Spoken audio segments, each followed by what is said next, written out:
Last thing I'm saying is I'm not even an Alec Baldwin fan and shit, so don't even come at me with that bullshit. The last movie I seen Alec Baldwin in that I think might have been Cat in the Hat, so that's saying something. Pretty funny on SNL when he was imitating Trump, but that's about as far as my Alec Baldwin fandom goes. I can just imagine dealing with, you know, dealing with the situation like he found himself in, and then after that, having to be called a murderer and have people blame you for the death and shit like that of something that really was just a freak fucking accident. A freak accident from, you know, his standpoint as an actor who, you know, doesn't take the props home, doesn't, okay guys, I brought this gun from home and don't worry, I bought the blank bullets myself, I got them in the truck next to my real ammunition and shit like that. It would be the same. Like, imagine what Kill Bill if Quentin Tarantino told Uma Thurman, "Oh yeah, don't worry. The swords are dull. They're, you know, they couldn't cut a piece of paper." And she yells action,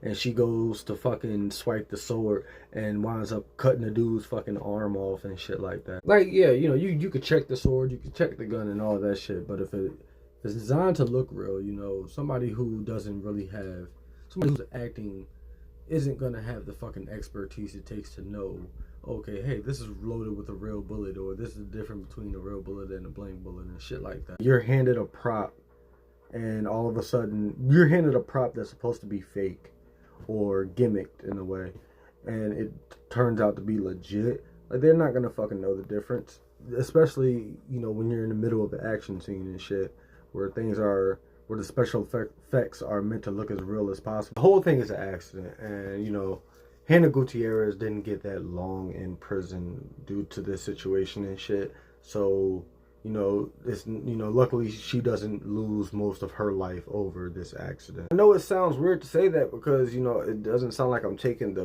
real victim, the person who died, into consideration, but I really am, man, because I'm sure if they were still here today, if everything was just a severe fucking accident, they wouldn't want their co-workers or, you know, the people who helped them on this movie in any way to, you know, have any sort of consequences for something that was really just a freak fucking accident. And because, like I said, there's still no explanation on where that live round came from and how it wound up on set. Though it may seem unlikely, it is very possible that somehow, some way, that live bullet was pre-packaged well before anybody on the set of Rust got a hold of it.